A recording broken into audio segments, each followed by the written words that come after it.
Allah Subhanahu wa taala dengan limpah kurniaan hidayah dan taufik daripada Allah. Pada pagi ini Allah Subhanahu wa taala kurniakan kesempatan untuk kita berada bersama dalam majlis pada halaqah ini. Mudah-mudahan kita beroleh segala kebaikan limpah kurnia Allah yang namanya rahmat Allah Subhanahu wa taala. Kurniaan sakinah, ketenangan daripada Allah, mendapat kemuliaan doa istighfar daripada kalangan para malaikatillah dan tersenarai daripada kalangan hamba-hamba Allah, mudah-mudahan amin, yang direstui dan diridai oleh Allah Subhanahu wa taala.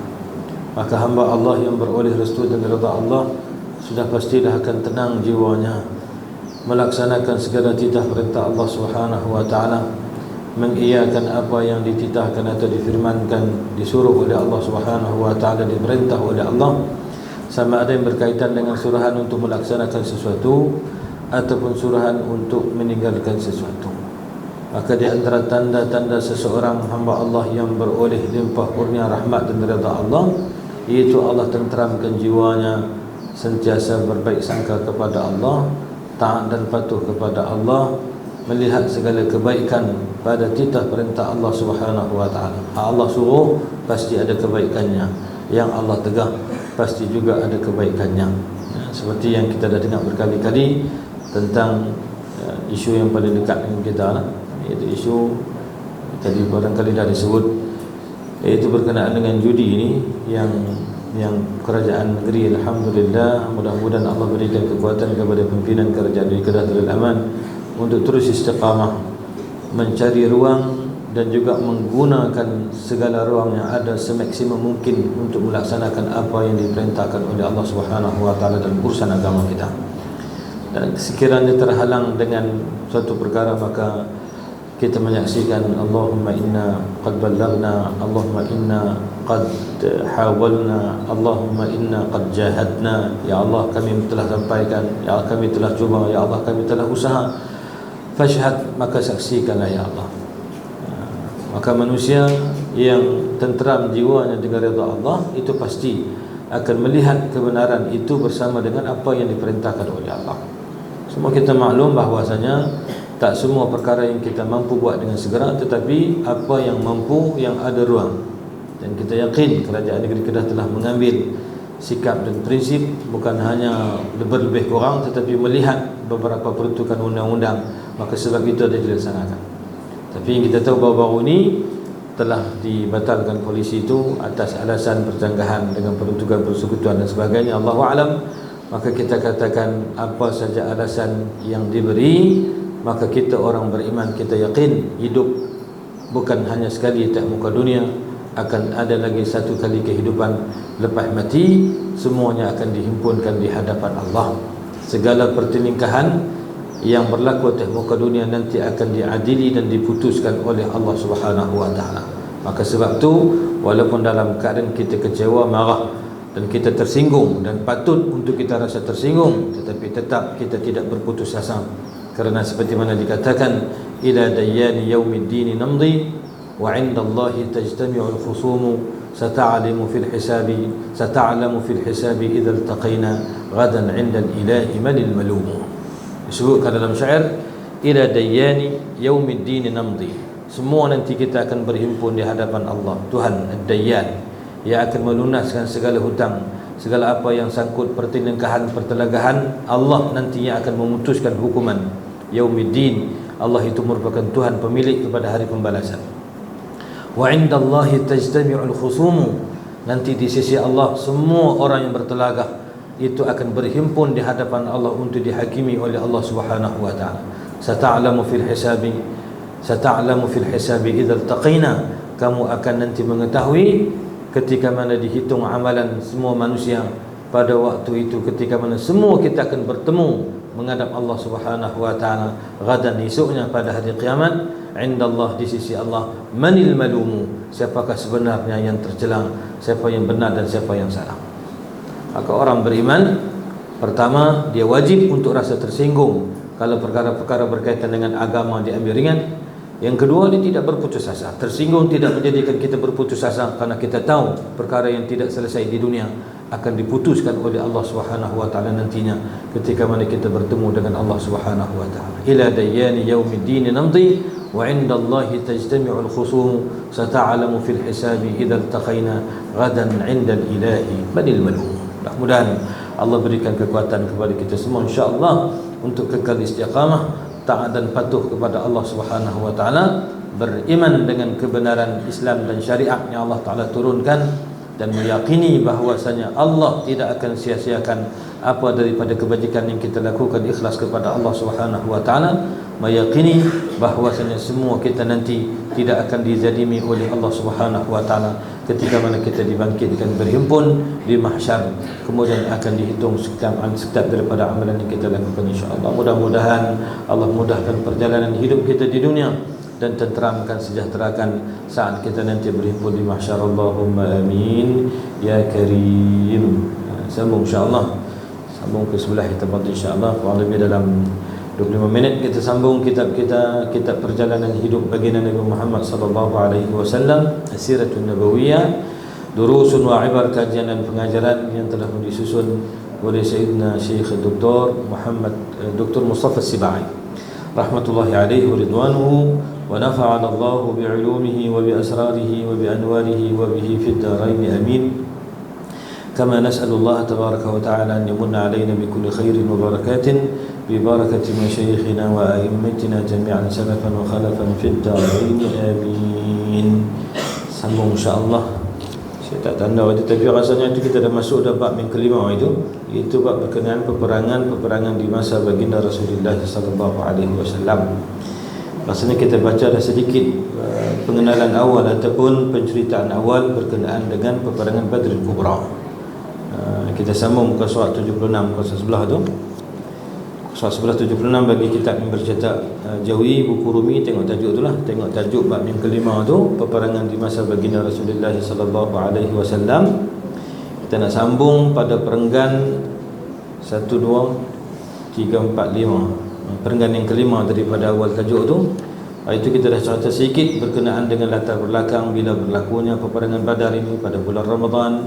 Kemudian melibatkan siapa? Melibatkan 300 lebih daripada tentera muslimin yang dipimpin oleh baginda Nabi sallallahu alaihi wasallam, yang pada asalnya bukan niat untuk berperang tapi keluar untuk mendapatkan kembali harta umat Islam, iaitu untuk menyekat barang-barang dagangan yang dibawa oleh musyrikin Quraisy yang dipimpin oleh Sayyidina Abu Sufyan. Waktu itu belum Islam lagi. Abu Sufyan belum Islam lagi, memimpin barang dagangan daripada Syam untuk kembali ke kota Makkah. Maka Nabi SAW mengajak beberapa orang sahabat Nabi yang tujuan asalnya bukan untuk berperang, hanya mereka yang berada dengan Nabi SAW sahaja yang diarahkan ataupun diajak untuk keluar bersama untuk menyekat rombongan dagangan yang dipimpin oleh Abu Sufyan yang pada waktu itu belum lagi memeluk agama Islam. Maka kita dah sebut dulu, Nabi keluar untuk mendapatkan harta itu, bukan keluar seperti mana penyamun. Na'udzubillah, hasya wa kalla. Kalau siapa yang i'tiqad kata Nabi penyamun, itu yang i'tiqad boleh bawa rasa iman dan kufur. Na'udzubillah min zalik. Kerana orang yang beriktikad Nabi buat benda haram, Nabi buat maksiat, Nabi buat jenayah, itu adalah kenyataan yang menyanggahi dan menyalahi dengan nas yang sarih lagi qat'i dalam Al-Quranil Karim. Jadi Nabi keluar bukan sebagai perampok, tapi Nabi keluar untuk mendapatkan kembali harta-harta umat Islam. Kerana orang-orang musyrikin Makkah, seperti mana yang kita maklumi, ketika mana dalam peristiwa hijrah baginda Nabi sallallahu alaihi wasallam dan juga kaum muslimin daripada Makkah yang disebutkan sebagai muhajirin ataupun muhajirun, mereka telah meninggalkan rumah mereka, harta mereka, dan setelah itu dirampas oleh orang-orang musyrikin Makkah. Diambil harta umat Islam, kemudian didagangkan, diambil keuntungan.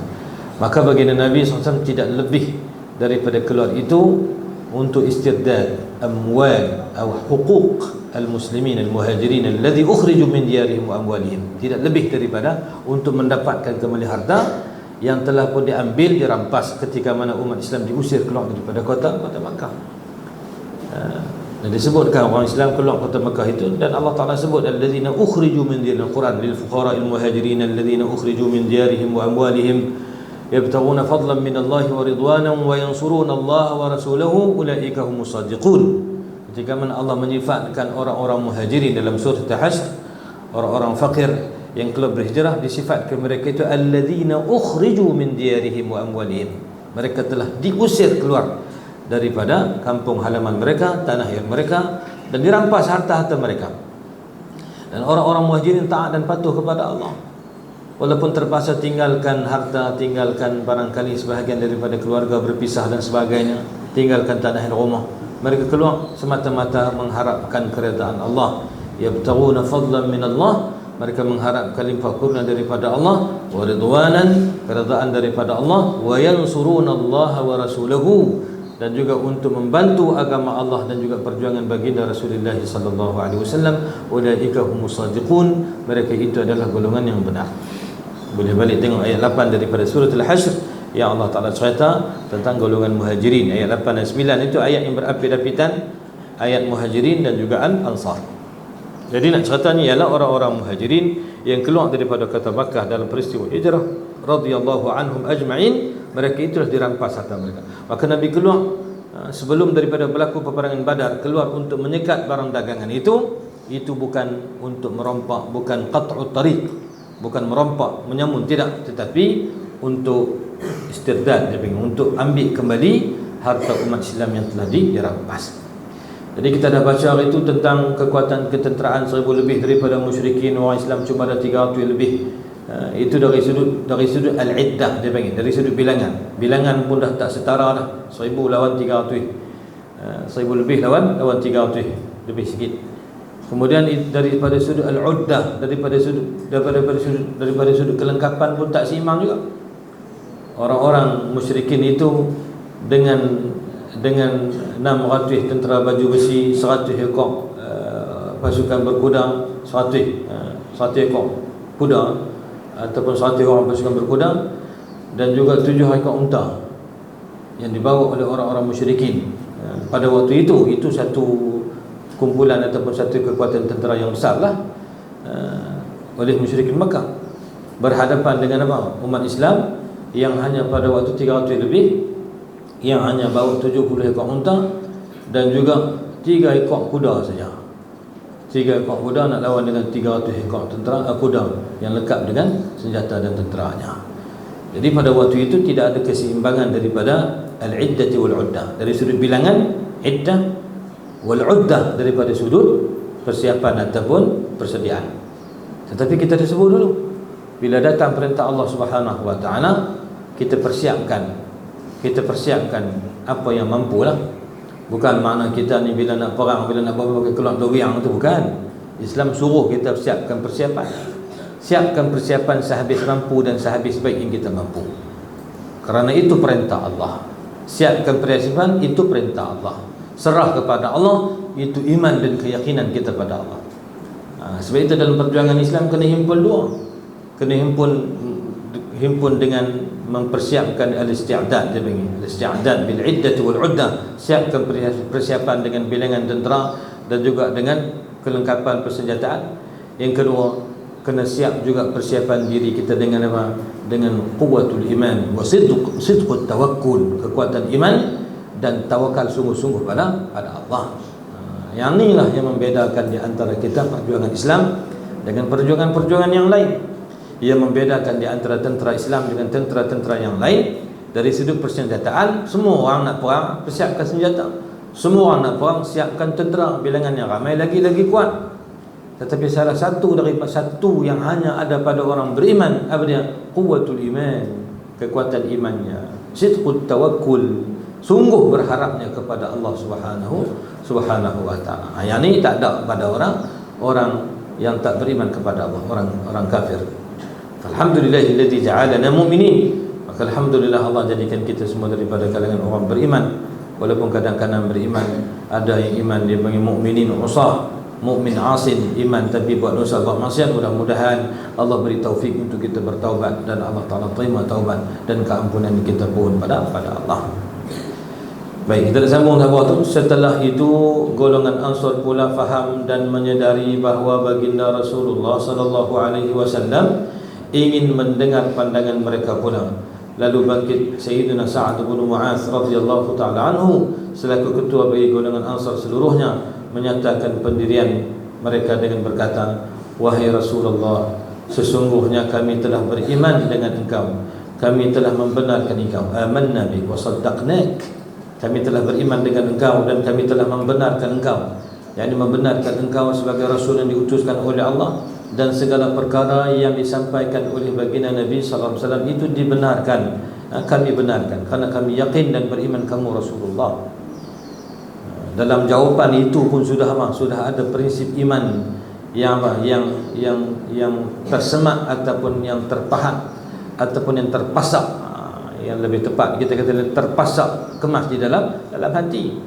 Hak inilah yang kadang-kadang makin hari manusia makin longgak ni, membenarkan apa yang didatangkan oleh baginda Rasulullah sallallahu alaihi wasallam daripada urusan agama. Bila kita tak percaya sungguh, kurang keyakinan kita dengan agama, dha'fus thiqah billah wa rasulih, dia panggil lemah keyakinan dan percaya kita kepada Allah dan Rasul, maka yang akan menempati hati kita, dalam dada kita ini akan jadi tempat kepada keraguan. Bila keraguan bertempat dalam hati, kita akan lebih cepat dan mudah membenarkan was-was syaitan, sama ada syaitan daripada kalangan jin atau syaitan daripada kalangan manusia, dan kita membiarkan ataupun kita tidak percaya kepada janji Allah. Itu berlaku. Yu'minuna bima waswasa lahum syaitan wa yakfuruna bima wa'adahumullah wa rasuluh. Mereka beriman dengan was-was syaitan. Syaitan kata kalau kita ikut Islam kita akan mundur, kalau kita laksanakan hukum Islam akan jadi huru-hara, kalau kita kira tentang syariat, tentang agama, tentang aurat, tentang halal haram, tentang prinsip pentadbiran politik Islam, maka nanti negara-negara luar akan putuskan hubungan dengan kita. Siapa yang kata lagu tu? Siapa yang kata? Adakah benda itu terbukti? Adakah negara yang melaksanakan Islam pada syariatnya, pada akhlaknya itu akan mati ke buluk? Adakah begitu? Adakah negara yang melaksanakan Islam, melaksanakan hukum Islam itu akan jadi huru-hara? Banyak saja negara yang tidak mengamalkan hukum Islam sepenuhnya, termasuk kita Malaysia. Walaupun kita tahu ada sebagian hukum dilaksanakan, tapi ada sebilangan besar daripada hukum yang tidak dilaksanakan. Banyak saja jadi huru-hara jenayah, berita bunuh, kes bunuh pun banyak. Bukanlah kita sebut isu ini merendah-rendahkan keselamatan, tidak. Kita menghormati pasukan keselamatan dan kita hormati undang-undang. Islam tak ajak kita langgar undang-undang, tapi nak bagi tahu prinsip itu. Prinsip itu. Ramai saja undang yang tidak dilaksanakan undang-undang Islam. Negara kita pun negara-negara luar, kadar jenayah berlaku kadang-kadang selang seminit berlaku berapa puluh pembunuhan kalau negara-negara maju. Kenapa itu tidak disebut? Kenapa harus dikaitkan kalau laksana hukum Islam maka akan jadi huru-hara, kadar jenayah akan banyak, orang jadi tak tenteram? Semua itu adalah sebahagian daripada kekeliruan dan juga was-was syaitan yang disebutkan oleh syaitan, sama ada daripada kalangan jin yang kita tak nampak tu, ataupun syaitan daripada kalangan manusia yang menyebutkan ucapan yang sama dengan bahasa yang boleh kita faham. Allah kata inna rahmatallahi qaribun minal muhsinin, sesungguhnya rahmat Allah dekat kepada orang berbuat ihsan. Termasuk daripada berbuat ihsan melaksanakan titah perintah Allah. Tetapi musuh Allah menyatakan kalau kita ikut agama maka kita akan mundur.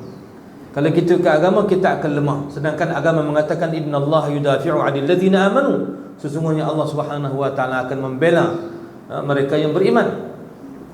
Kalau ikut Islam kita akan jadi negara yang ekonomi kita akan mundur, negara kita akan terkebelakang. Itu kata was-was syaitan.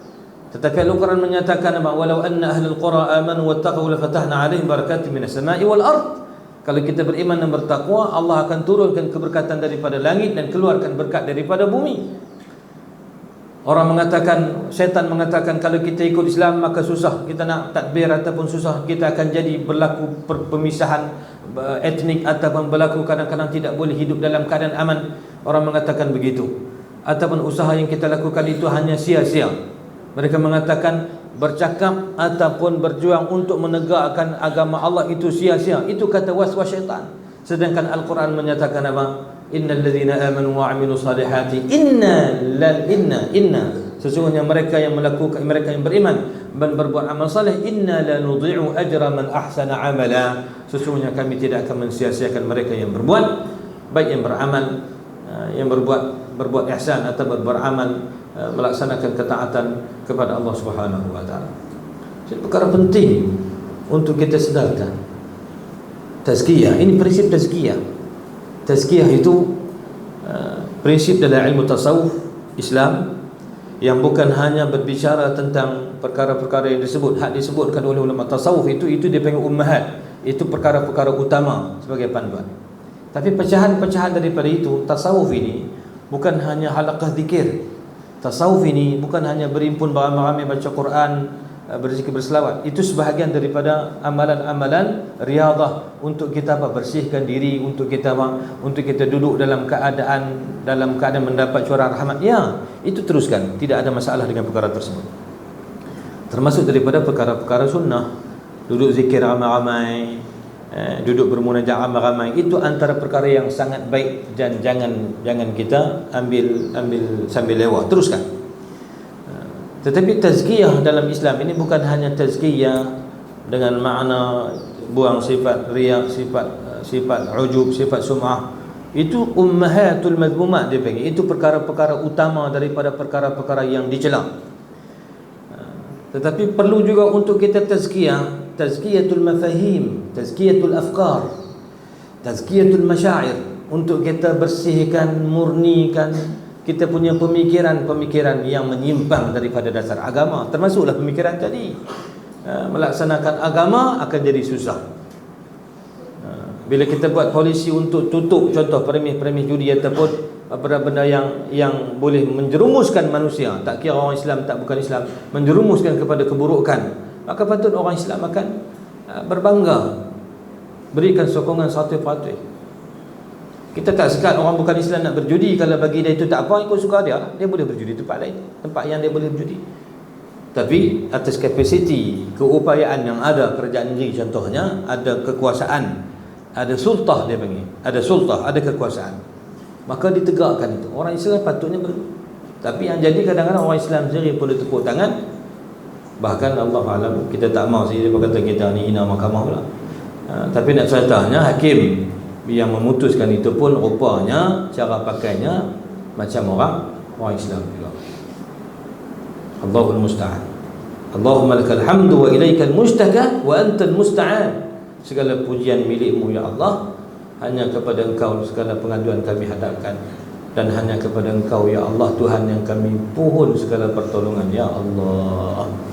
Cuba tengok jawapan orang-orang Ansar. Walaupun dalam keadaan ni, dalam keadaan kelengkapan tentera yang tak seimbang, 300 lebih, tahu dah tentera musyrikin mai berapa orang dengan kekuatan yang besar, tetapi tetap saja Sayyiduna Sa'ad bin Mu'adz radhiyallahu taala anhu wa an jami' ashabi sayyidina Rasulullah sallallahu alaihi wasallam, wahai Rasulullah, sesungguhnya kami telah beriman dengan Engkau, kami telah membenarkan Engkau, kami telah bersaksi bahawa apa yang Engkau bawa itu adalah benar, kami telah berikan Engkau janji-janji dan kepercayaan kami. Al-uhud wal mawathiq a'tainaka uhudana wa mawathiqana, kami telah memberikan kepada Engkau wahai Rasul, kepada Tuhan ya Rasulullah, janji-janji dan kepercayaan kami untuk patuh setia kepada Engkau sama wa ta'ah. Maka jalankanlah wahai Rasulullah sallallahu alaihi wasallam apa yang Engkau mahu, kami akan tetap bersama Engkau demi yang memutuskan Engkau dengan kebenaran, yakni demi Allah. Wallazi ba'athaka bil haqq, itu yakni wallah, demi yang mengutuskan engkau dengan kebenaran, yakni demi Allah yang mengutuskan engkau dengan kebenaran. Sekiranya engkau mahu mengharungi lautan ini bersama kami, niscaya kami harunginya bersama engkau. Tiada seorang pun di antara kami yang mengundur diri. Kami tidak gentar untuk bersama-sama engkau menemui musuh kami besok. Sesungguhnya kami akan tetap tabah menjalani peperangan. Kami akan tetap benar. Kami akan tetap benar sewaktu berhadapan dengan musuh. Makna tidak akan berganjak lari daripada medan perang, karena kami yakin perjuangan ini adalah perjuangan yang benar, dan kami yakin apa yang Allah Ta'ala janjikan adalah janji yang benar, dan kami yakin apa yang kami lakukan ini tidak akan disia-siakan oleh Allah Subhanahu wa Ta'ala. Tiap-tiap peluh yang menitik, tiap-tiap darah yang terpercik, dan setiap tenaga yang dikerah fi sabilillah, pada jalan Allah untuk menegakkan agama Allah, Allah tidak akan sia-siakan. Allah tak akan sia-siakan. Ini perang ni, perang lillah, perang sabil dia panggil, untuk mengharungi tentera musyrikin, orang kafir al-muharibin dia panggil, orang kafir yang menentang Islam secara terang-terangan. Allah tak akan sia-siakan. Sedangkan benda hak kecil kita buat, yang kita sebut selalu kan, buang sampah ke jalan contohnya, ada ranting kayu ke, ada batang pokok ke, ada lubang kot jalan ke, kita tengok ada sat lagi kot mutu lalu terjun tadi, maka kita pun pergi ambil tanah, ambil semen ke, bubuh tutup lubang tu. Benda tu nampak kerja dunia. Apa dia? Tutup lubang di jalan, buang ranting yang di jalan, kerja dunia. Tapi itu termasuk daripada syu'abil iman, termasuk daripada cabang-cabang kesempurnaan iman. Cukuplah orang beriman tu dia yakin setiap benda yang dia buat walaupun sebesar zarrah tidak akan disia-siakan oleh Allah. Kalau Allah berfirman, "Faman ya'mal mithqala dzarratin khairan yarah." Siapa-siapa yang beramal buat kerja baik kerana Allah, pada jalan Allah, benda yang baik walaupun sebesar zarrah tidak akan disia-siakan oleh Allah. Fa min babil aula, maka lebih lagi lah dalam peperangan atau dalam perjuangan Islam, karena amalan tersebut adalah amalan yang zahir nyata, tujuannya adalah untuk menegakkan agama Allah. Maka sebab itu kata Sayyidina Sa'ad bin Mu'adz, sesungguhnya kami akan tetap tidak akan berganjak dan akan benar, tidak akan lari daripada medan ketika mana berhadapan dengan musuh. Mudah-mudahan Allah Subhanahu wa taala memperlihatkan kepada engkau tentang pendirian kami yang boleh menenangkan hati dan juga menyejukkan mata engkau ya Allah. Ini jawaban. La'alla taqurru 'ainuka bina ya Rasulullah. Mudah-mudahan asa an taqurra 'ainuka ya Rasulullah bina. Mudah-mudahan sejuk mata kamu melihat kami dan juga dengan apa yang kami ucapkan ini. Kita hari ini, adakah jiwa itu ada dalam hati kita? Adakah apa yang dilakukan oleh umat Islam pada hari ini perkara yang menyejukkan mata Nabi SAW, mententeramkan jiwa Nabi SAW? Berapa ramai daripada umat Islam yang belakangnya dijadikan titi, kepalanya dipijak oleh musuh untuk berjalan menjadi laluan untuk menghancurkan agama. Ya, bahasa itu mungkin agak kasar atau agak biadab bagi setengah orang, tapi itu bahasa hakikat realiti yang kita hadap dalam hidup. Ada daripada kalangan orang Islam yang merelakan belakangnya dipijak oleh musuh, kepalanya diinjak oleh musuh untuk apa? Untuk beri laluan sebagai jalanan dan titi musuh boleh rapat kepada saf umat Islam ataupun boleh melakukan sesuatu yang tidak baik. Maka sebab itu kita tengok trend, kalau perkara-perkara yang menjadi pertikaian berkaitan dengan Islam, maka yang akan dipilih untuk mengadilinya, yang menjadi hakim itu orang Islam. Sengkih baru ni lah, judi itu kan salah seorang hakim tu Islam. Kita nak kata apa? Takat tu lah kita nak kata. Selebihnya hasbunallahu ni'mal wakil. Tapi tengok macam mana generasi terdahulu ni, mereka bukan cakap kosong tau. Bukan semang-semang kemah nak tunjuk bagi Nabi macam kita hari ni, banyak sembang, suara, derah, tepuk meja apa semua, suara saja, sembang saja, tapi buat tak. Para sahabat tidak begitu. Para sahabat bila mereka berkata-kata, kata-kata itu terbit daripada iman yang benar dalam hati mereka. Pasal itu Allah Ta'ala puji mereka. Allah sifatkan orang muhajirin, ulaika musadiqun, mereka itu orang yang benar. Allah sifatkan orang-orang ansar itu orang ansar itu muflihun, kerana sungguh ketika mana mereka menyambut, contohnya sebelum nikah kita baca itu, orang-orang ansar menyambut kedatangan orang-orang muhajirin, maka tidak ada niat lain melainkan hanya kerana Allah Subhanahu wa taala. La yajiduna fi sudurihim hajatan mimma utu wa yu'thiruna ala anfusihim walau kana bihim khasasah. Tidak ada maksud yang lain. Orang Ansar tolong orang Muhajirin kerana apa? Kerana ukhuwah, kerana cinta mereka kepada baginda Nabi SAW.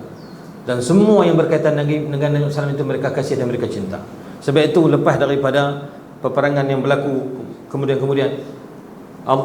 Nabi berikan harta rampasan perang itu kepada orang Muhajirin lebih. Orang Ansar tidak puas hati.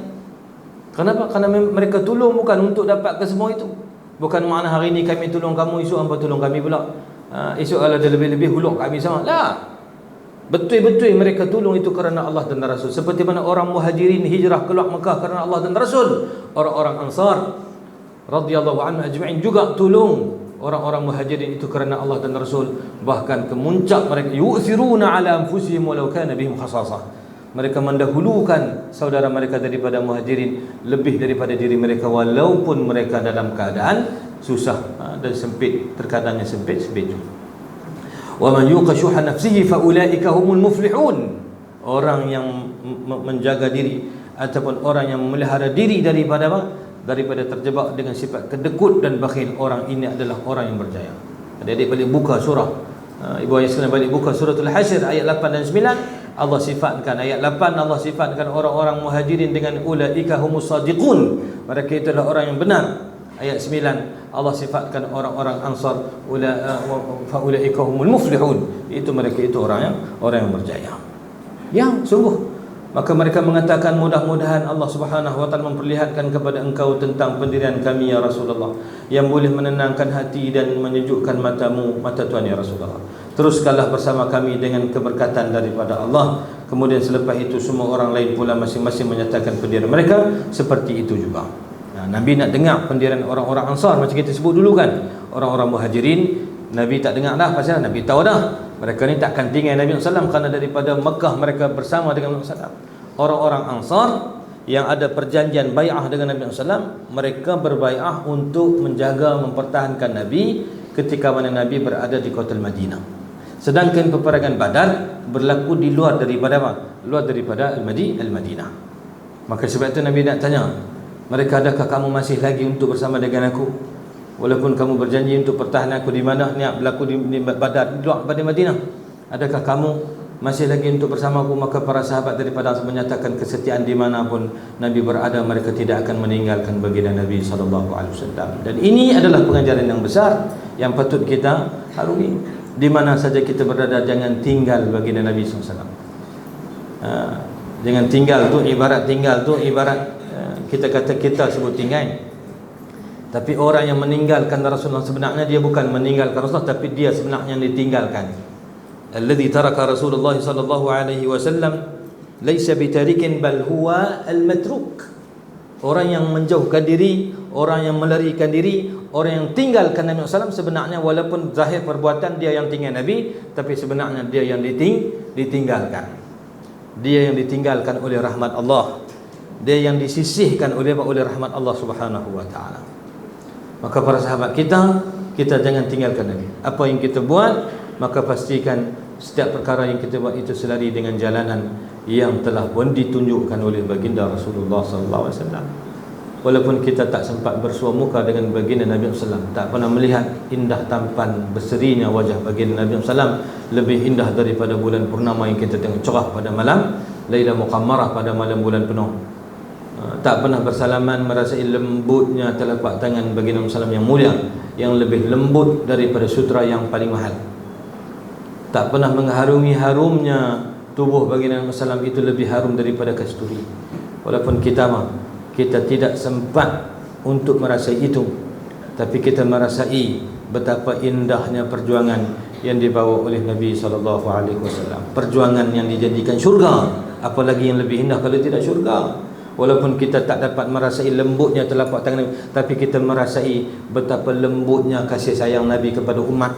Walaupun tak dan jumpa kita, Nabi sebut tentang umat akhir zaman. Kan kita baca dulu kan, Nabi kata, aku rindu untuk bertemu dengan ikhwani, saudara-saudaraku. Sahabat tanya, ya Rasulullah, awalasna ikhwanu, bukankah kami ni saudaramu ya Rasulullah?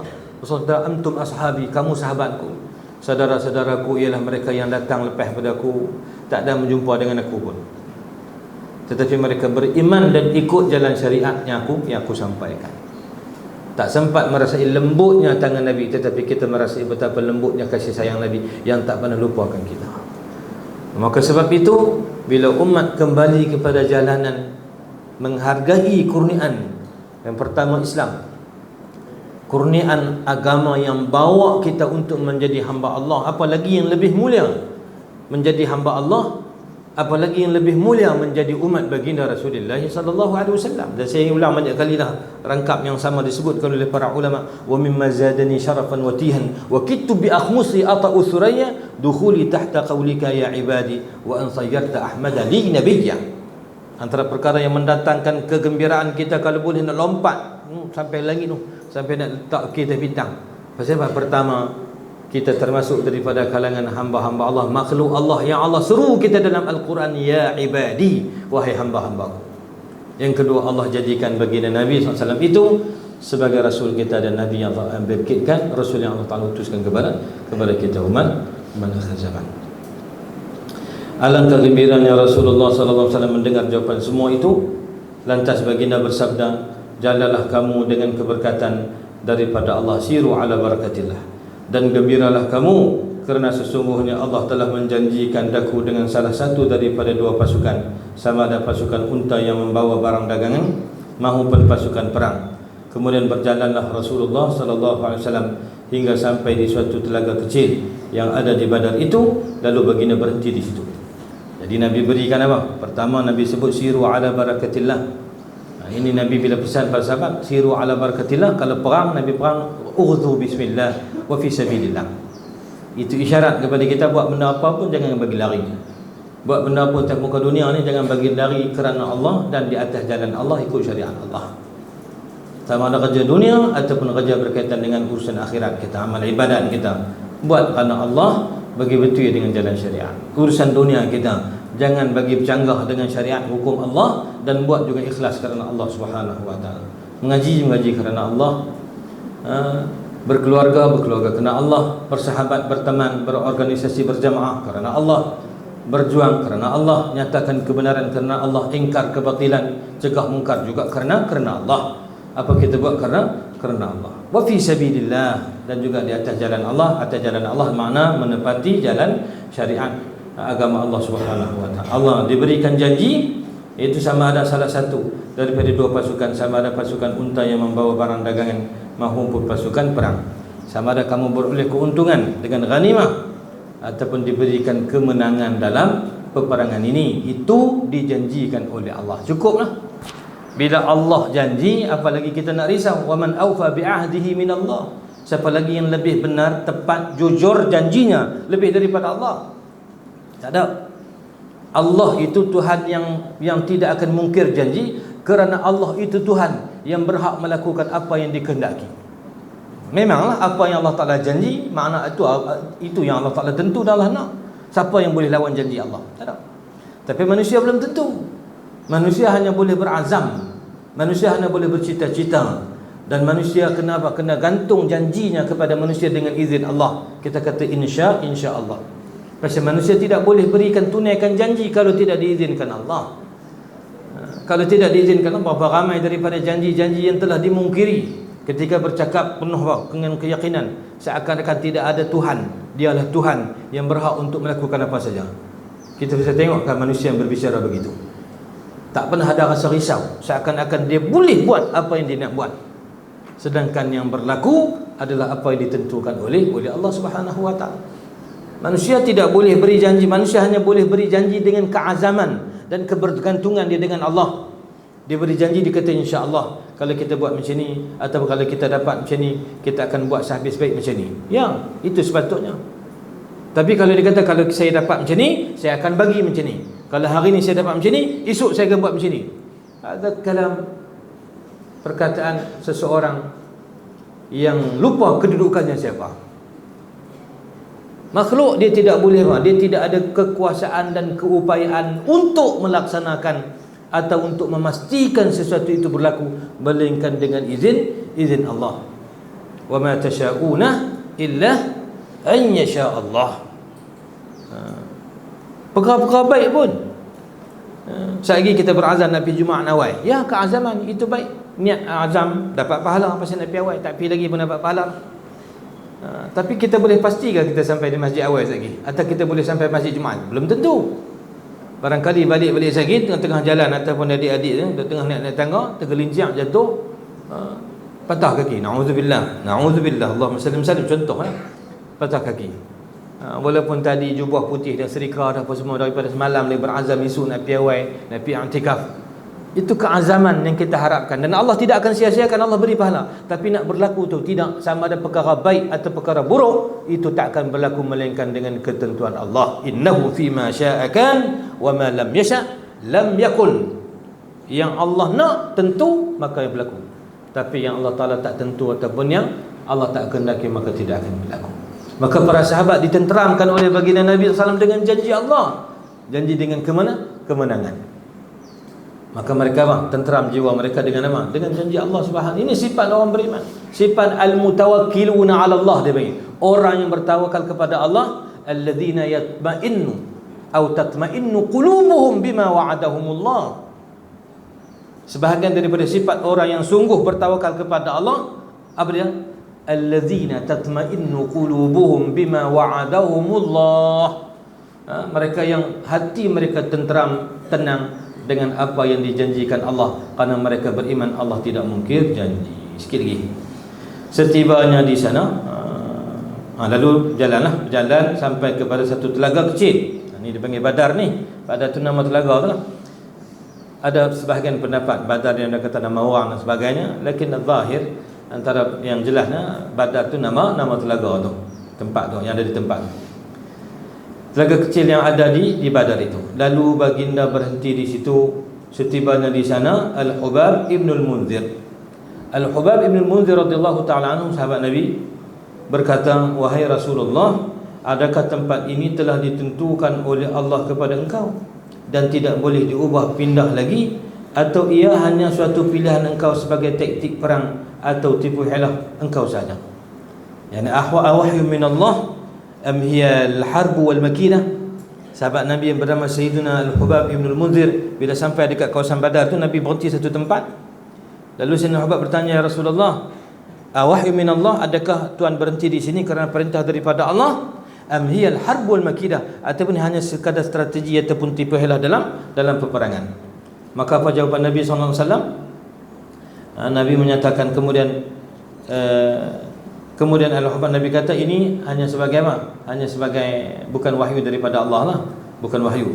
Kemudian Al-Hubab bin Munzir mencadangkan agar berpindah ke satu tempat lain yang lebih baik dan memungkinkan kaum muslimin dapat menyekat pengaliran air yang ada di Badar itu kepada kaum musyrikin. Kerana air ni, tempat air ni salah tempat penting dalam strategi perang. Kata mana pun, air ni sumber penting lah. Maka sebab itu dia ajak pindah ke tempat renjak sikit supaya apa? Supaya pergi itu di belakang tidak dapat apa? Tidak dapat didatangi, ataupun sumber air itu tidak dapat didekati oleh orang-orang musyrikin. Lalu baginda Rasulullah SAW dan para sahabat radhiyallahu anhum ajma'in pun bersetuju dan terus berjalan lagi hingga sampai ke satu tempat yang ditunjukkan oleh Al-Hubab. Lantas mereka semua berhenti di sana. Cuma di sini kata para ulama, baginda Rasulullah bertanya, menerima pendapat atau berlaku dialog, tanya, berbincang, mesyuarat, itu bukanlah makna Nabi ini tak tahu, bukan. Tapi kata para ulama, Nabi tanya para sahabat atau Nabi dengar saranan itu ta'liman lil ummah, al-masyurah, al-istisyar. Nabi nak ajak umat supaya bermesyuarat. Takkan Nabi tak tahu tempat strategi.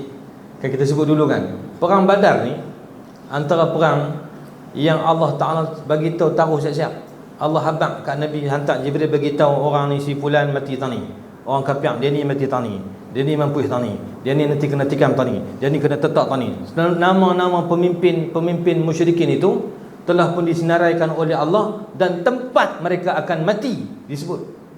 Jadi kalaulah tempat mati musyrikin tu Nabi takkan Nabi tak tahu nak berhenti tahu nak. Nabi tahu, tapi Nabi nak ajak para sahabat supaya bermesyuarat, dan Nabi nak ajak supaya para sahabat ini dalam peperangan supaya ada satu sense, ada satu dia panggil hassah, ada satu perasaan, ataupun ada satu kita kata satu rasa yang kena fikir tentang strategi. Nabi nak ajak supaya para sahabat berfikir tentang strategi.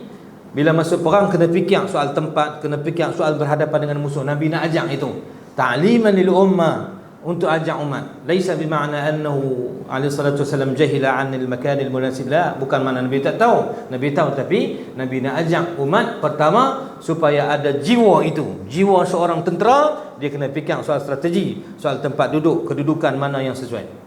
Yang kedua, Nabi juga nak latih para sahabat supaya bermesyuarat. Kerana sifat berbincang ini ada sebahagian daripada sifat yang apa? Sifat yang mulia.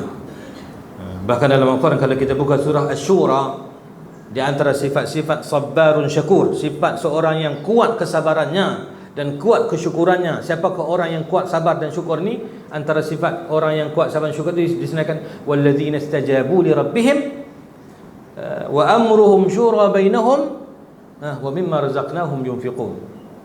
Walladzina istajabu li rabbihim wa aqamus salata wa amruhum syura bainahum wa mimma razaqnahum yunfiqun. Allah sebut pada surah Syura, di antara sifat orang beriman yang sabar dan syukur ialah mereka yang sentiasa menyambut titah perintah Allah dengan melaksanakan taat pada tiap-tiap perintah Allah, wa aqamus salah, mereka mendirikan salat, wa amruhum syura bainahum.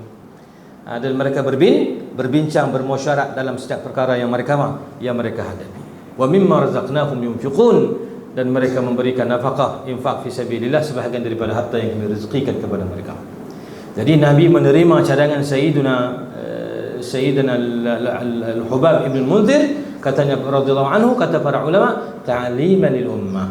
Itu hikmahnya supaya Nabi ajak, tujuan untuk Nabi ajak kepada umat tentang tafkir al-strategi, dia panggil pemikiran strategik untuk di medan perang. Para sahabat, setiap tentera kena ambil tahu. Yang kedua, Nabi nak ajak supaya bermusyawarah. Kemudian setelah itu Sayyidina Sa'ad bin Mu'adz radhiyallahu anhu pula mencadangkan supaya dibinakan untuk Nabi baginda Rasulullah SAW sebuah pondok kecil di belakang barisan tentera Islam. Kerana sekiranya mereka diberi kemenangan oleh Allah Subhanahu wa taala, tujuannya, maka itulah yang diharapkan dan disukainya. Tetapi jika sebaliknya, maka baginda Rasulullah SAW masih terselamat dan dapat lagi berjumpa dengan kaum muslimin di Madinah. Dia buat satu arish, dia panggil, buat satu pondok, atau buat kita terpelantak di belakang, untuk Nabi duduk di situ, tentera berada di depan. Bukan makna Nabi takut, tidak. Nabi orang yang paling berani sekali di medan perang. Bahkan disebut dalam riwayat, orang yang paling hampir dengan barisan musuh adalah baginda Muhammad. Tapi di sini ada strateginya. Oleh kerana bilangan tentera yang sedikit dan Islam masih lagi pada zaman permulaan, ini peperangan pertama dalam Islam ni, peperangan yang besar ni. Jadi kalau jadi apa-apa, na'udzubillah lah kan, takkan berlaku lah. Tapi itu cara berfikir itu. Oleh kerana Nabi seorang pemimpin, bahkan Nabi Rasulullah yang memimpin umat Islam, Rasulullah yang membimbing umat Islam. Maka oleh kerana peperangan ini peperangan yang tidak seimbang, maka para sahabat buat satu tempat di belakang untuk Nabi pantau kedudukan para sahabat. Kalau kemenangan, alhamdulillah. Tapi kalau jadi apa-apa, Nabi akan bergerak untuk dapatkan sahabat di Madinah, untuk dapatkan pertolongan. Jadi bukan makna dia lepas orang ke depan, dia duduk belakang penakut. Nabi asja'un nas, Nabi orang yang paling berani. Aqrabu an-nas atau aqrabu al-junud ila sufufil a'da huwa Rasulullah. Orang yang paling ke dalam perang, orang yang paling dekat, duduk depan sekali, dekat dengan barisan musuh adalah baginda Nabi sallallahu alaihi wasallam. Tapi di sini oleh kerana peperangan ini, seperti kita maklumi, dengan kekuatan yang tidak seimbang dan sebagainya, maka para sahabat duduk di depan Nabi, ditempatkan pada satu arish ataupun pada satu pondok di belakang. Dan Nabi doa lagi akan datang, kita akan baca tentang doa Nabi SAW yang Allah makbul doa Nabi. Para sahabat walaupun sedikit bilangannya, tetapi dikuatkan dengan tentera daripada kalangan para malaikat yang diutuskan atau diturunkan oleh Allah Subhanahu wa taala. Jadi kita boleh kata insya-Allah. Walil hadis baqiyah. Tak habis lagi cerita ni. Lepas Nabi di tempat buat kemah di belakang tu, apa yang berlaku ketika mana bertembungnya atau berlakunya waktu peperangan itu, apa yang berlaku, insya-Allah kita akan tengok pada pertemuan kita yang akan datang insya-Allah. Sallallahu alaihi wasallam Muhammad wa ala alihi wa sahbihi wa baraka wa sallam. Allahumma inna la nahmaduka ala kulli hal wa na'udzu bika min hal ahli an-nar. Allahumma anfa'na bima 'allamtana wa 'allimna ma yanfa'una wa zidna 'ilma ya rabbal alamin. Wahdina kullana ya rabbana ila sawa'is sabil. اللهم أرنا الحق حقا وارزقنا اتباعه وأرنا الباطل باطلا وارزقنا اجتنابه. اللهم ربنا عليك توكلنا وإليك أنبنا وإليك المصير. اللهم ارزقنا بسطة في العلم والجسم وبارك لنا فيهما يا رب العالمين. وافتح لنا أبواب الحكمة وافتح لنا أبواب القربة والإنابة والاستقامة وافتح لنا أبواب العزة بك يا عزيز وبرسولك وبدينك وبكتابك وبالمؤمنين. إنك تؤتي من تشاء وإنك واسع عليم. اللهم اجعل جمعنا هذا جمعا مرحوما وتفرقنا من بعده تفرقا معصوما مغفورا مؤيدا بفضلك وكرمك وإحسانك يا ذا المن والإحسان. اللهم ربنا عليك توكلنا وإليك أنبنا وإليك المصير. اللهم ربنا آتنا في الدنيا حسنة وفي الآخرة حسنة وقنا عذاب النار. وصلى الله على سيدنا محمد وعلى آله وصحبه أجمعين والحمد لله رب العالمين. والسلام عليكم ورحمة الله وبركاته.